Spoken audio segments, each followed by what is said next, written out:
up this week on OnStage Blog Podcast. Do you have a theatrical kid in your life? Well, we have the perfect guest for you. Come check it out.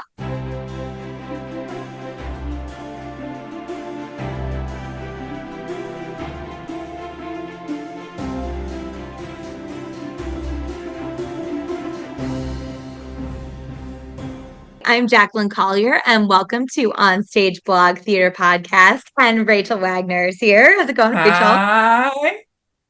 Rachel, we are in for a treat today because we are both theater kids at heart, and I'm so excited about our guest today. Today, we have Hannah Renee Crawford, and Hannah has built her career working with young actors and beginners, teaching everything from the fundamentals of acting and improv to how to audition for the very first time. She's also helped to create after-school theater programs, summer programs, and backstage training for kids from as young as I think 3 years old all the way up through their teens, which is really exciting. So if you're wondering how a kid who takes one acting class can suddenly find themselves part of an entire theater community, Hannah is one of the people who makes that happen. So Hannah, welcome to the podcast. Hi, everybody. Thank you so much, Rachel, Jacqueline. I appreciate you guys having me on. Yeah. So this is your first time on the podcast. Why don't you introduce yourself to the listeners? Tell us a little bit about how you got started. Yeah, absolutely. So I have been involved in theater for a long time. I graduated in 2015 with a bachelor's in performing arts. I actually got into the performing arts because I have a real passion working for youth, and I had wanted to originally be a counselor.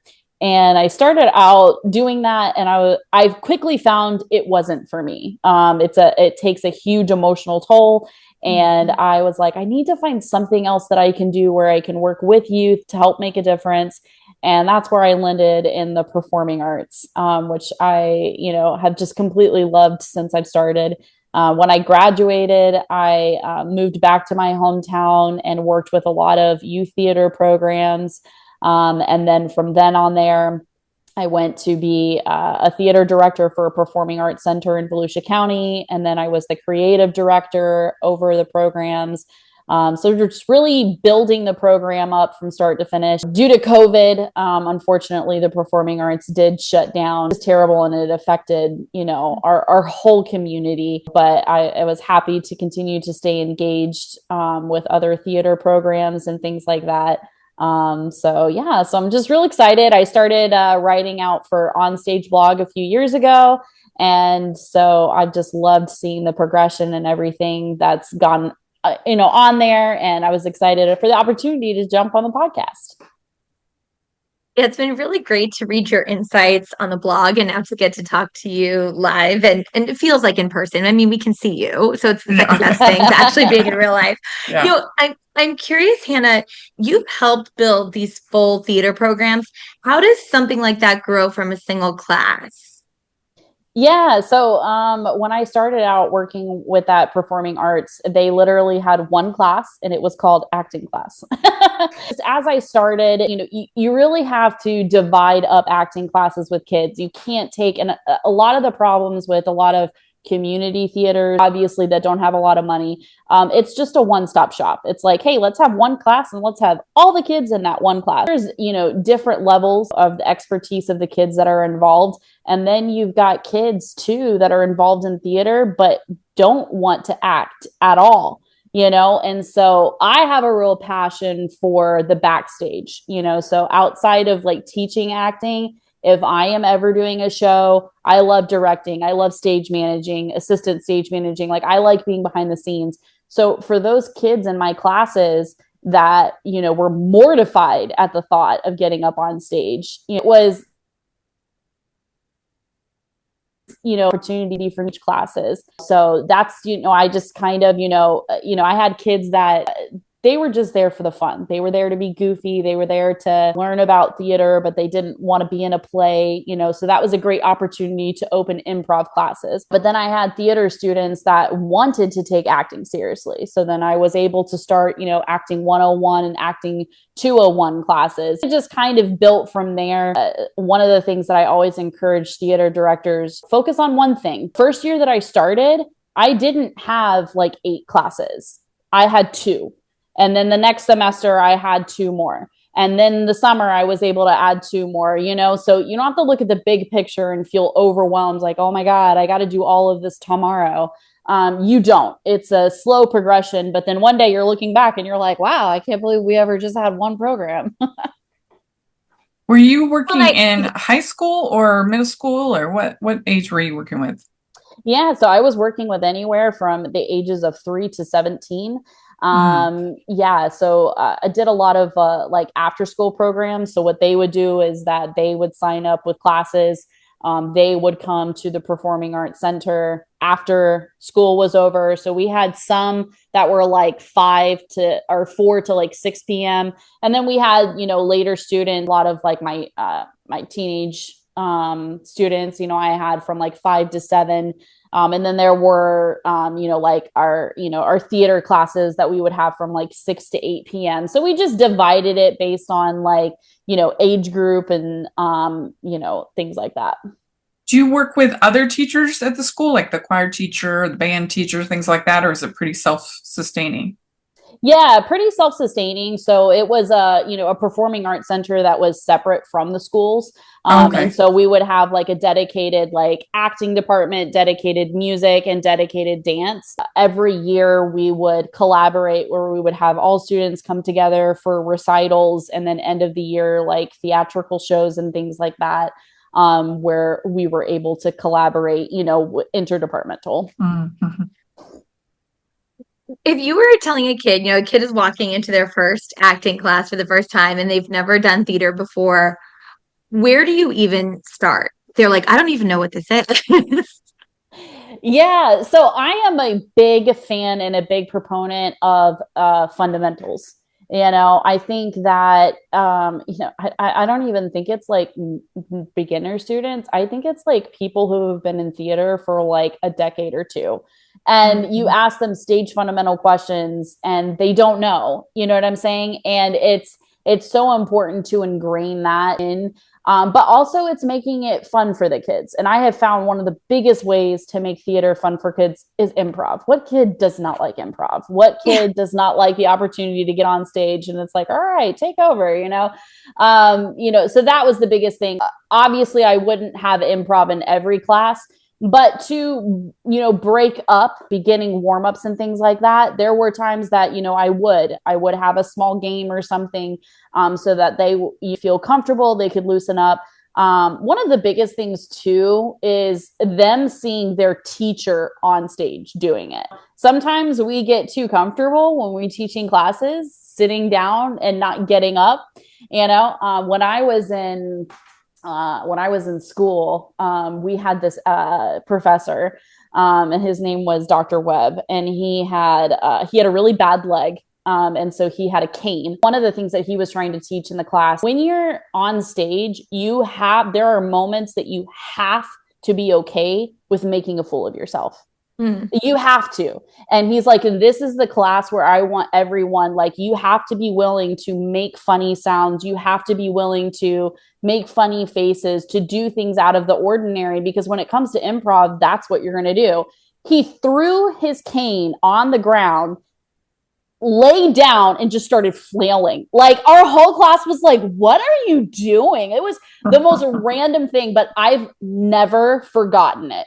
And it's actually one of the things when I teach classes that's actually one of the things my students love doing the most, because when it's not you putting one person on stage and saying, do this, it's getting everybody on stage and making everyone do it at the same time. Kind of breaks that up. Do you find that there are like particular monologues or particular shows that are really great starters? They're really great to give people as their first. Yeah. So one of the things that, so for me, the classics like Cinderella, Red Riding Hood, Beauty and the Beast, just like super simple classics. But those are the ones that, not only kids love, but parents love too, right? Mm-hmm. So it's easy to get a kid interested, right? But if you have a parent interested, They're going to come, they're going to suggest it to all their friends. They're going to make, you know what I mean? Because it's a classic that they grew up with, I'm on the board of directors for the Peabody Auditorium Foundation here in Volusia County. And we, were doing Charlotte's Web, and we had the most amazing turnout that we've ever had. And it's because the parents were like, oh my God, like I grew up on this. I love this so much. Sometimes it's connecting those pieces to parents as well. But yeah, I find that those classics are often easier. Sometimes when you introduce pieces that kids don't know, it's very difficult for them. And so sometimes it's really easy to just slip in those, classic pieces for them to start with. Mm-hmm. And then the parents are like, Miss Hannah, can we take your class too? I'm like, sure. I love volunteers.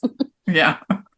That reminds me of a production of Little Mermaid that I saw a bit ago, where they just said anybody who wants to participate can participate, and like all of these little kids were in it. There were probably 80 little kids total. And so like for like each of the different scenes, there would be all these adorable little kids in like sort of like positivity. There were all these like little kids dressed up as seagulls, and then like for the next song they'd be like fish, and it was adorable. And it was such a brilliant move because I mean, what a way to get like all of these people in your community involved in wanting to come, invite the grandparents, invite everybody, to see your cute little kid as a seagull. Adorable. One of the schools nearby here was doing Charlie and the Chocolate Factory. And, they had their like main stage right at the very end. They had their like elementary school kids dressed up with the lollipops, all of them just came down, surrounded the stage. It was the most immersive and neat experience ever too, to give them like, they weren't in the show, but like they felt a part of it at the end because they were able to dress up and do that. So I love that. Yeah, it's very cute. You can't beat it. No. Oh my gosh, I love that. I can imagine though, like herding cats, 80 children, like, okay, let's just make it all happen. But that is something that is so fun about working with kids, and their joy, and they're so vibrant. I'm curious, Hannah, you're not only dealing with, the acting, but the backstage, but also budget. How do you make all of this happen while still working with a budget? Yeah, working with a budget is just literally the bane of every theater's existence. I think the biggest thing is the involvement of parents. And I will tell you, it's amazing what these parents will do. It really is. How they will, be involved. A lot of it too is the relationships that you have with surrounding theaters. And I'll tell you, just like as a quick shout out here, don't burn a bridge unless you need to burn that bridge. Because even if you like don't have a good relationship with the theater or something close by, there's some drama or whatever, you don't know. In a year from now, it may be completely different and you might need them, but you've burnt that bridge. And I can't tell you how many times, other theaters close by during our summer programs would lend us costumes and props and things like that. That is very important. It's also okay to be vulnerable, right? When you're running a nonprofit theater, community theater, performing arts theater for kids, these parents don't have the expectation that you're Broadway, that you have all this money, that you're, you know what I mean? Like they understand those constraints, but it's amazing what you can go without putting on a show. Some of the misconceptions for theater directors, of course, being one, I want everything, right? I want the best costumes, the best set, the best whatever. But at the end of the day, it's about what you're putting it on. It's about who the people that you're putting it on for, right? And you don't want to sacrifice the quality that you're doing because you're upset that you can't buy the best costumes out there. I tell you how many times I was able to piece together costumes instead of going online and purchasing costumes. So it's just deciding where. Now, not to say there were some shows where I did do that, where I allocated the funds for doing that, but it doesn't mean you have to do it for every show. It doesn't mean that you have to break the bank trying to appear to be something that you're not. But yeah, parents were a big part of it. Do you end up making cuts on your shows? And if so, how do you help the students deal with like maybe disappointment, frustration, and those kinds of things? How do they deal with that? Yeah, so cuts as in like, cutting back like a show or like some people that you might not cast. Yeah. Oh my gosh, that's always one of the toughest parts when you have kids and you have to cut certain people. I actually had written a piece for OnStage Blog sometime last year about this, but I had a theater student who was just amazing. The epitome of what every theater director wants. Just a student who shows up, is totally involved, who's always the star of the show. And the reason that they are is because they actually do the work. They come prepared. And one show it was her and another girl. And this other girl she fit the part better. And I had to cut my normal student that I had. She had a fantastic attitude about it. Right now, I have the same exact story, and it went negatively. I had a boy, and it went completely the other way, and he never came back to the theater again. It's also the attitude that you present, and it's also a big part of it has to do with parents too, but also as theater directors, set your expectations. You know what I mean? I always let my students know everyone cannot be involved. I'm not going to make every show. You have to learn that. We have to set our students up for success so that way when they get out to the real world, they're not just assuming they're going to get every role that they walk into, because that's not realistic. Yeah. Yeah, and what a beautiful experience for this young woman to be able to deal with her feelings, move through that in a very mature, vulnerable way. You can be disappointed, but you can sit with that, and then still to return to the theater and enjoy having it be a part of her life.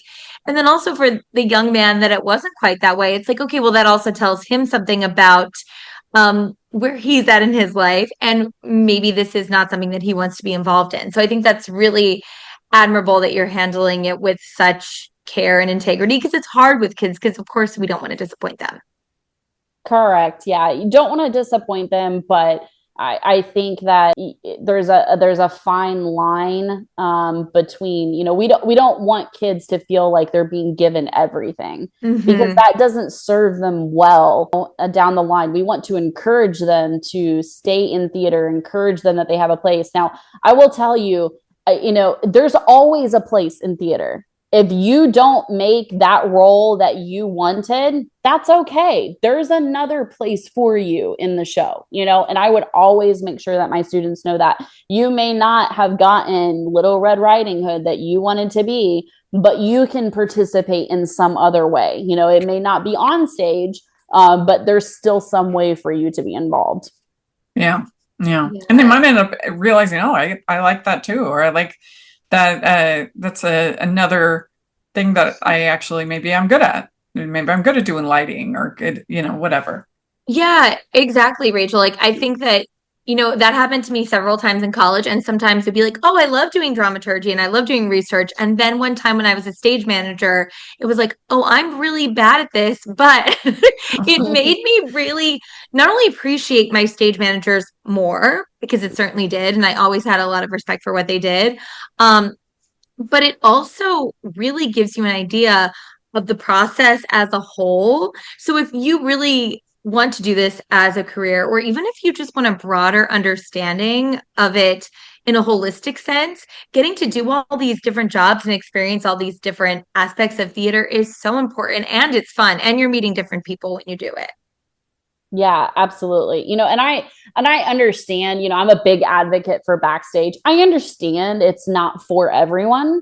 just as acting isn't for everyone. You know, if I have the choice, I'm always going to choose to be backstage, always, hands down, because that's where I love, that's where my passion is, right? But I've had my time acting, you know what I mean? And it's so important to see both sides. Too many people I have come across have never experienced a single thing working backstage.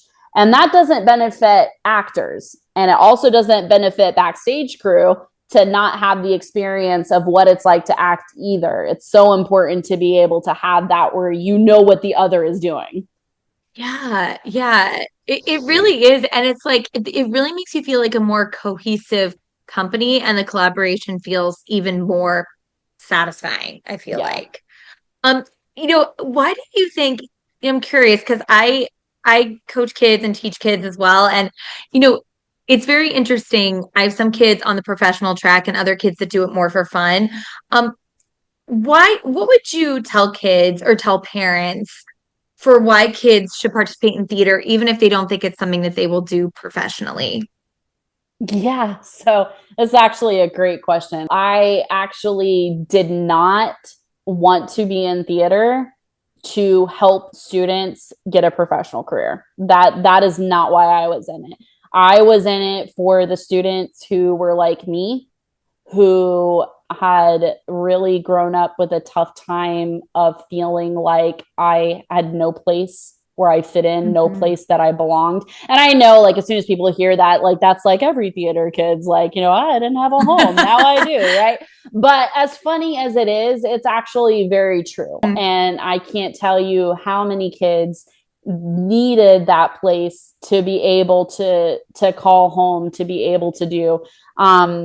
When I graduated in 2015, I had came back to Lake County here in Florida, and I was teaching an improv group. And there was this kid, let's call him Joey, funky, small, skinny little kid, and he loved coming to improv class, right? He had, I think it was like 8 brothers and sisters, came from a really large family, right? And he was so quiet, right? Just quiet, respectful little guy. And anytime we did improv, he would get up on stage and become a completely different kid. I'm like, where did you come from? Like, I've never seen you like this. But the second he walked off stage, he went back to being the kid that he was, right? Mhm. Anyways, through time working with him, I found that his home life wasn't a very good home life. And his brothers and sisters that were older than him were very I don't know if aggressive is the right word, but he felt very small at home, so to speak, right? Mhm. So when he came to acting class, when he came to improv and he was able to get up on stage, he was able, in a sense, even though like we were just doing funny things, but he was able to get a part of him out that he didn't know how to get out at home. And it was so Mhm. interesting over the years seeing that develop in him and seeing the conversations that he would have with me and the other coach about what improv did. So for me, when I have a parent that's like, oh, well, I don't think my kid wants to do this professionally, or like, I don't want my kid to do this professionally, Right. and I'm just, it helps with so much else. Think of the confidence that it helps to be able to do that. I used to partner with the Girl Scouts, and they, to get different like badges and things like that, they would have to take different courses. So I used to set up public speaking courses. They would come in, take my course, whatever. And I would always have like half the room was like, oh my God, I love this. The other half was like, oh my God, I can't believe I'm doing this. And I would say acting, public speaking is for everyone. And I was like, okay, tell me what you want to do with your life, right?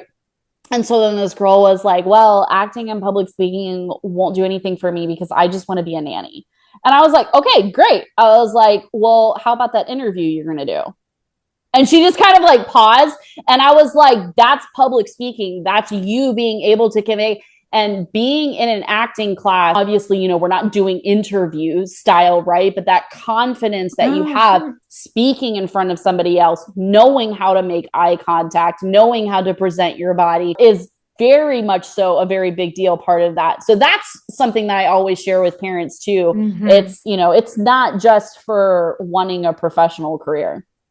Also, I love that I used to be a nanny and I feel like I use so many of my acting skills because you're playing with kids. You're using your imagination. Like, Exactly. absolutely. Like, I think all the way through you're using those skills. And I think it's really interesting, Hannah, and such a gift that you have because you wanted to help children through the world of counseling and then knowing, I'm sure as an empathetic person, how that weighs on your like body and mind and heart.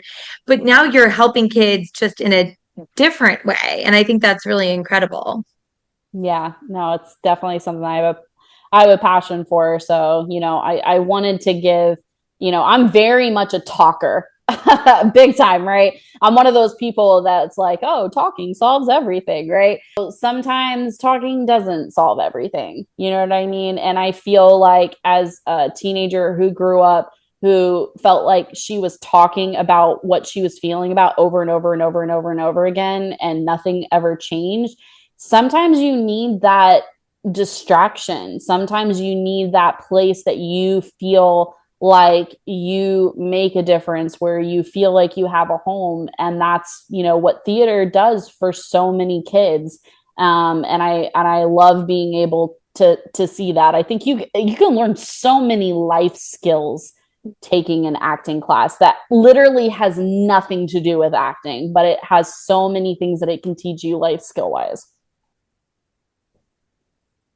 Yeah, absolutely. And it's like it's so interesting because I think we encourage kids to play sports, even if they're not going to be in the NBA, WNBA, Major League Baseball. We encourage them to play an instrument, even if they're not going to be a musician. We want kids to be well-rounded. So having this be another part of what they're doing, I just think is such a beautiful aspect of childhood. Yeah, I think that, what you said there about being well-rounded, I think that that's something very important. And, whenever I had kids that would take my classes, because I did a variety, I didn't just do, acting, I would, there were kids that you would find that were very comfortable in one area. And I would really encourage them, how about next semester you take this class? How about you do this instead? And it can be scary to try something new, right? But the ability to be like you said, well-rounded in a variety of different things. Or I even had kids that, because it was a performing arts center, would take a break from theater, they would jump over to dance and they would do dance for a semester. You know what I mean? So yeah, I love that. What do you do if your cast or your class is getting a little clicky? They're getting a little like, how do you build like unity with the kids? Yeah, so I hate clicks. I'll tell you that right off the bat. And I think one of the biggest things is set the expectation at the beginning, right? You can't wait until the 11th hour and be like, oh, listen, we shouldn't do that now. Like, you can't do that. So you have to, from the start, set the expectations of what your class, what your rehearsals are going to be like. But then also, when you start to notice clicks happening, being able to have those conversations. I would always make sure my new students were always paired with students of mine that had been there for forever. And one of the other things too was I would take their phones away. Yes. We're not having our phones during rehearsal, right? I wouldn't let them sit on the back row. It's these small things, but it's setting the expectation at the beginning, right? Because the last thing that you want to do is get like a month into rehearsals and then all of a sudden be like, okay, can't sit on the back row anymore, right? And then they're like, then they get upset, then they get pissed off, right? But if you set all of these expectations at the beginning, and then also you have to be willing to follow through with whatever consequence that you've set, no matter what it is, right? This kind of doesn't have to do with Rachel's question. I set a standard very, very, very, very early on. That when you were in a show, once you committed to the show, once rehearsal started, you could not back out. Okay. Unless you had a legitimate reason, right? A legitimate reason, it could be someone dies or something. Yeah. So, a death in the family, you moved, or like you're making like terrible grades, like F's or whatever, and the parents come talk to me, something like that, an extraordinary circumstance, right? But if you leave, you can no longer be in any theater show, right? Like you can come to an acting class, improv class, whatever, but theater show, that's it, right? And I had this student, oh my God, he was incredible. He was so talented. And I was floored away with how talented this guy was. And he was in every single theater show. Obviously, guys are hard to come by for the main character, right? So he often fit in, obviously, very well. And just like, no matter what show I did, he just always did a great job, right? So this one year, I was doing Anne of Green Gables, the star of the show, and we were like, I want to say like a month into rehearsals. And one rehearsal, he didn't show up. And it was like an hour or so into rehearsals. So I stepped out while they were still rehearsing. I like called the parent. And I'm like, hey, like, just wanted to check, see where, they are and all this kind of stuff. And she's like, yeah, he decided that he just, doesn't. Yeah. I love how big your eyes got, Jacqueline. I'm like, excuse me. And I was like, what? And it was so off the wall because, like I said, he'd been a consistent this whole time. And I was like, okay. I was like, well, did something happen? And she was like, no, he just decided that he just would really like to take a break. And I was like, okay. I was like, well, I hope that you guys remember the policy. Like if he backs out like this, he cannot perform in another theater show. And she's like, no, we completely understand. He's just decided he doesn't want to do this anymore. And I was like, okay. So whatever, we moved on. We found someone to replace him. A year later, he came back and was like, hey, to join or whatever. And I called the parent and I was like, hey, I got his application to want to come audition.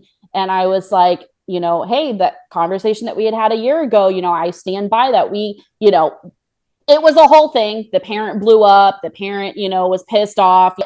I stood my ground. Let me tell you what, after that incident happened, I never had another theater student that backed out of any show. And it's hard. It was a hard conversation. The parent was extremely pissed off too. It didn't service that young man any because it taught him, hey, I can just back out of a show, come back a year later, and I'll just be given the lead role. Because let me tell you what, if you had done that with any theater as an adult, that bridge is burnt. They are never taking you back with open arms. And so for me, that's what I was trying to teach my students, that like, hey, like you do this now, you're going to walk into the real world with this perception that you can come and go as you please. And it does not work like that. Yeah. Yeah, especially the way it sounds like he did it, and his parents too, of not showing up. And then instead of really having a discussion with you that this is really hard, but this is what's happening in my life or whatever the case, it was just like, I don't feel like it. Yeah. Okay. It's so funny. I was always telling the other like stage directors that were helping me, I was like, even if I was going to do that, like I probably would have made something up for my kid. But like, no, it was just like, no, he doesn't want to. I was like, oh, all right. Well, thanks for being honest. Yeah, for sure. Yeah. Like, but I think that also not only did you do the trial that happened with that boy a service, but you also did the rest of the community a service because you let them know that you stand on business. This is what you're going to do. And that everyone, no matter how good they are, and no matter how much you want to cast them, has the same rules. Yeah.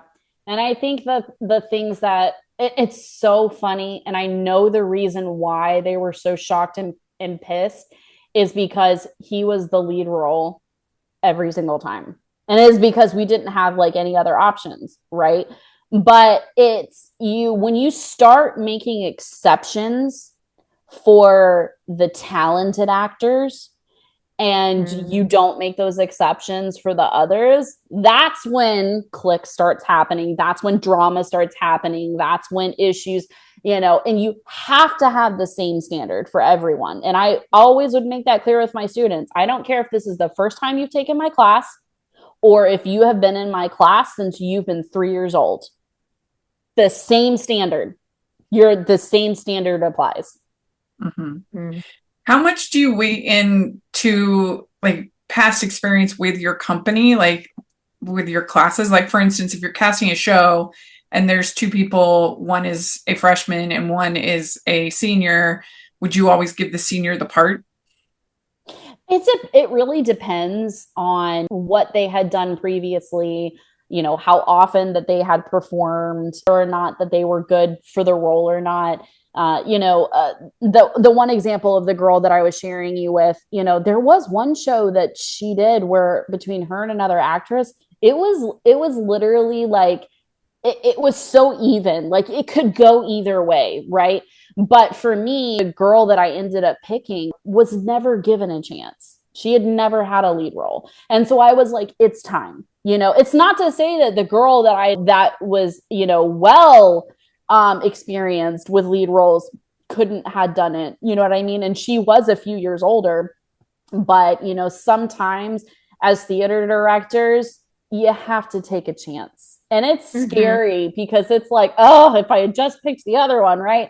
But if you don't give your students a chance, I'm not going to lie, then you end up being the clicky one. And the last thing you want to be known as a director that like, oh, that director, like for instance, there's a theater not far from me. I love them to death, but they always have the same performers. Same. And I've been to their auditions before. I know new people come, but they pick the same people every single time.